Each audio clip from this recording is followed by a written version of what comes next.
Hey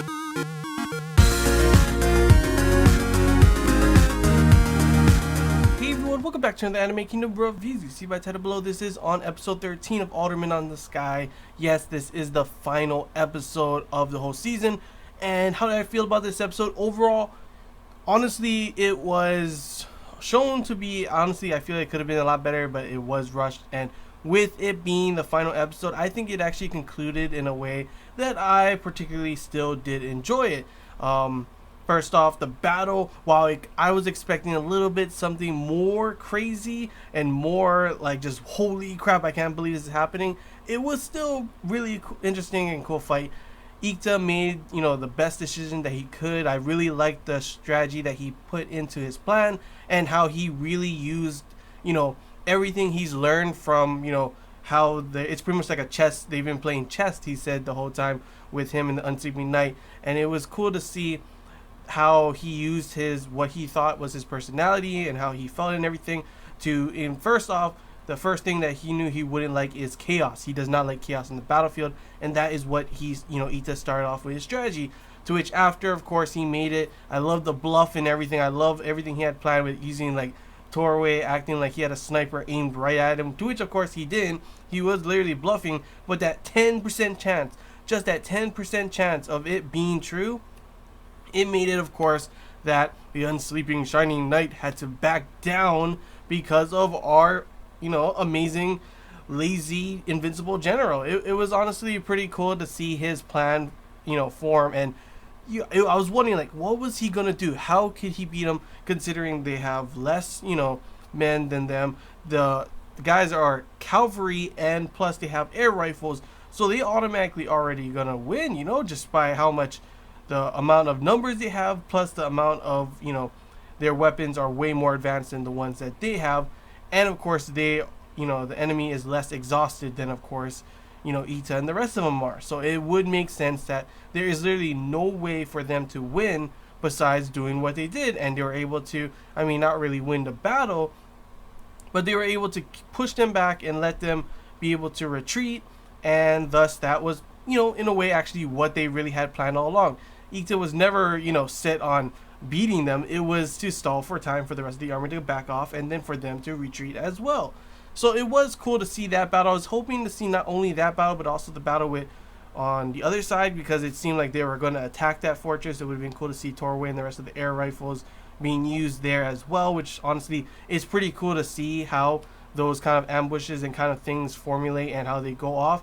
So I love the strategy and tactics that were implemented in this episode during the battle. Did I think the battle could have been a lot better? Yes, but that would probably be if they had more episodes to show for, to which, of course, obviously, with only one episode left being this final, it made sense on how short it was, and I was okay with it. It was also cool to see the whole scene with, like, fire, coming up between both of them, and Ita pretty much telling him, his, the Unsleeping Shining Knight's way, his way is, like, completely... It's not, he's going to end up dying because of that. Hero is like, he thinks he could help save everything by overworking himself and everything. And Ita is saying this because of experience, because that's like we see a little bit towards the end with his father, saying his father took everything he could. He took it all upon himself and only himself.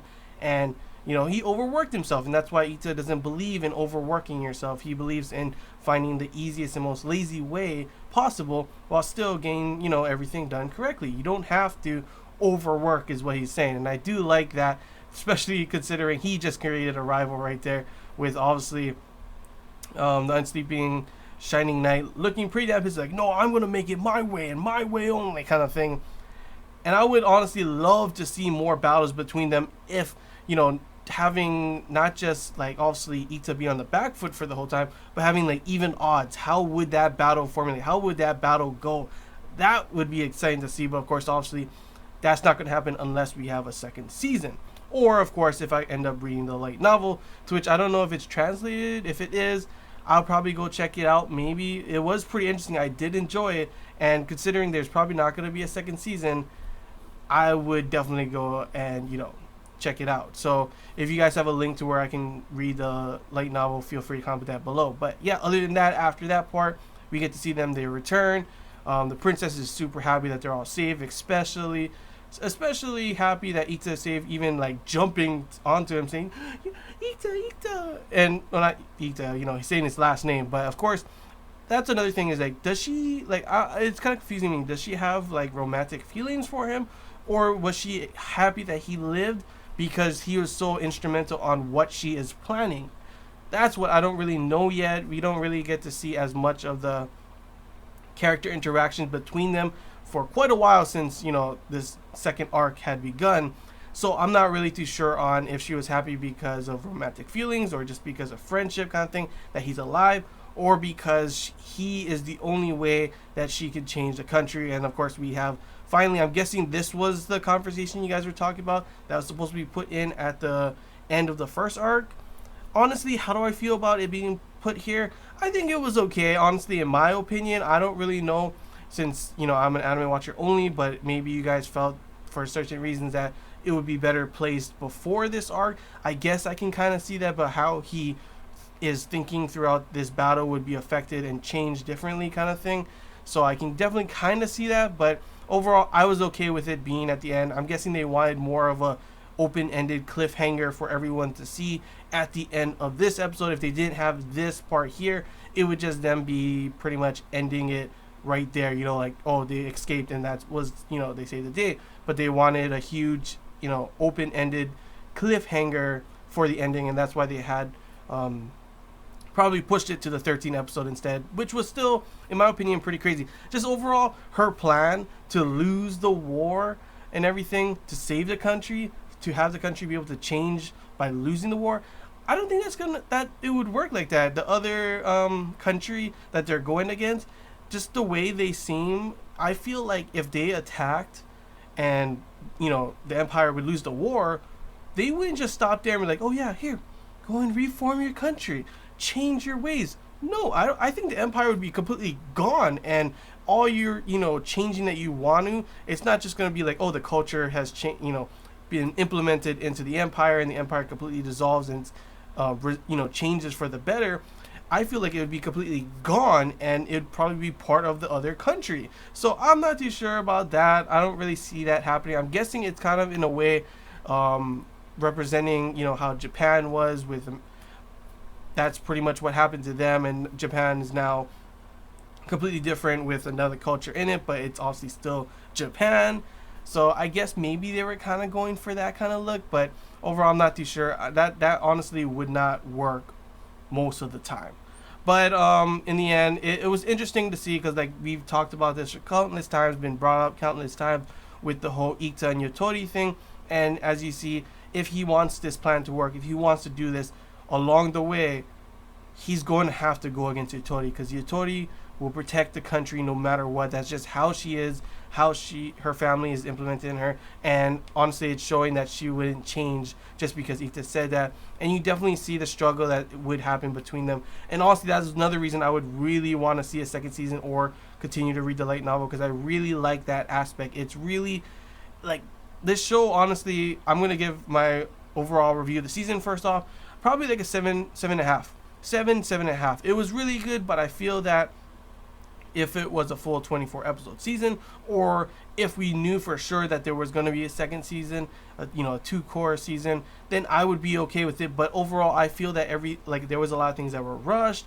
Certain character development could have been done better, executed better, and maybe like obviously certain things like you guys said with this, the whole thing being put in this at the end of this arc, that conversation, instead of the first arc where it should have been, would have been fine, because they would know that there's a second season and they wouldn't really need to have this kind of thing.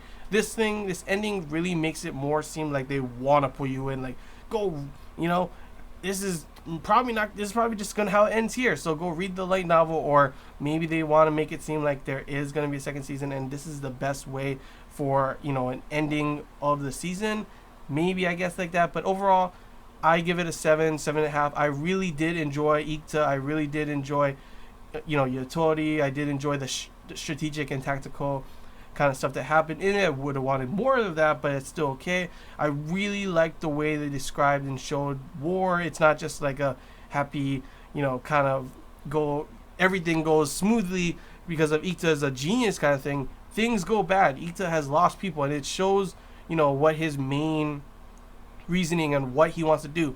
He doesn't want to save the country. He doesn't want to protect the country.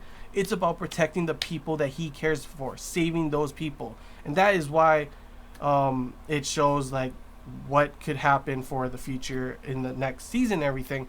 Overall, showing with the Yutori kind of thing, showing with what the princess wants. And it definitely makes an interesting storyline that honestly I really did enjoy. I enjoyed the story of Ita and enjoyed everything that was, and that's another thing.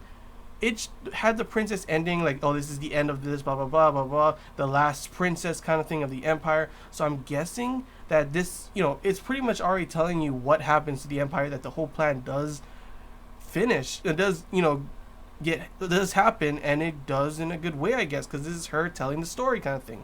So it's always interesting to see those kind of stories with the person kind of narrating what happened. This is all already happened, but I don't know. I would definitely watch this. If there was a second season, I would definitely watch it. Do I think there's going to be? Honestly, probably not. I would like there, but I don't think there's going to be a second season.